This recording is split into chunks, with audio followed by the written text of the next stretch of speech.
The Green Knight was written for the screen and directed by David Lowery and is a novel adaptation that I am actually unfamiliar with its source material, but it stars Dave Patel. And the story in The Green Knight, to simplify, is basically what a character's story arc would be in a Game of Thrones season if they started or restarted the Game of Thrones series.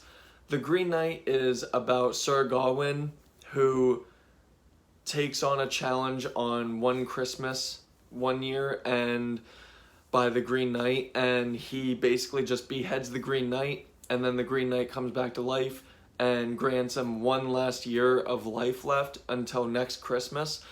And then when next Christmas comes is basically when the story takes place, when Sir Gawain goes on a long worldly adventure to track down the Green Knight and finish the conquest, the curse, as you will. And along the way, throughout the adventure, he goes through a couple side plots, and you find out some characters and some thieves. And overall, my position, my subjective opinion on The Green Knight, not knowing anything about the source material, is I love how they edited, wrote, and directed the film itself.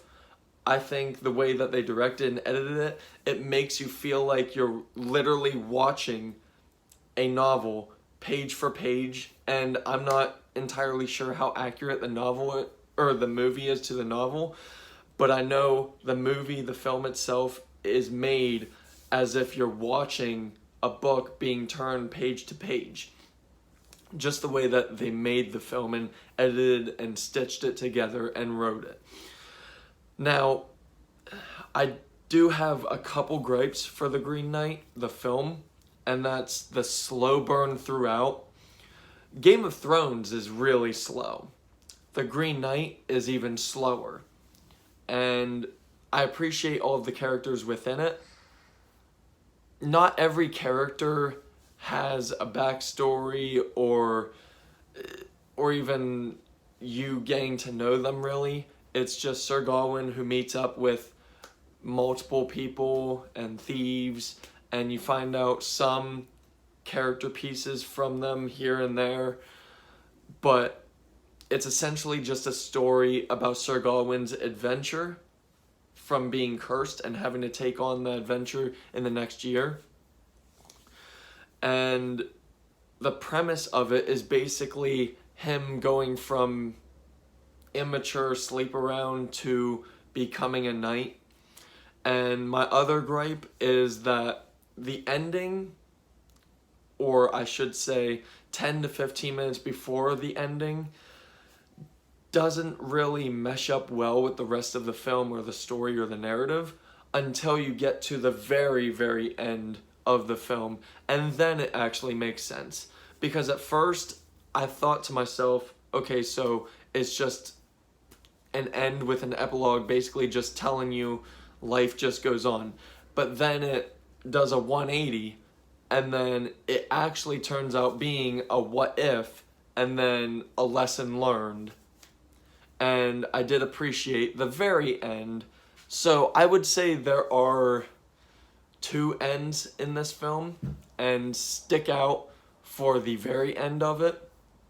This is, I would say, exactly 2 hours long, and it's adapted from what I researched. It's adapted from a book that spans 144 pages, and that within itself is around 2 episodes of like a Game of Thrones story, or 2 Game of Thrones episodes, and 2 hours for The Green Knight. Yeah, it's justified, I would say.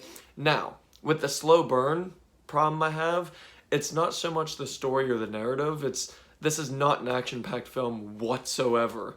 There's, say, one epic event near the beginning, and then there are a couple sequences spruced throughout, and then the end doesn't really have too much.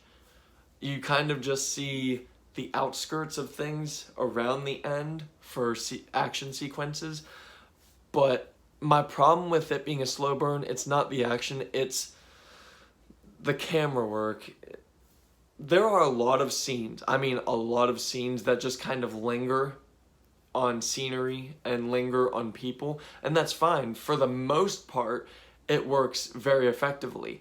There are many, many scenes where it leaves you needing to linger and understand and conceptualize what just happened, what just took place, they want you to envision and think about what just transpired. But then there are other scenes that the camera lingers for no reason, really.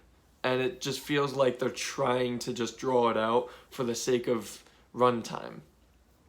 But there are only a couple that are like that. All the other ones are justified within its narrative. So overall, with a slow burn, some overly drawn out camera scenes, I would still say The Green Knight is very, very watchable and very, very entertaining if you're a fan of medieval knights and slow burn stories and novel adaptations, like true novel adaptations. Again, I'm not sure how accurate the story is itself to the adaptation. I just know the film itself feels like you're watching a novel being shown off page for page. Again, not saying that it's completely accurate. I wouldn't know. I know practically nothing about the novel that it's based off of. I just know the film itself is made very well. So overall, The Green Knight for me is a 9 out of 10. Thank you.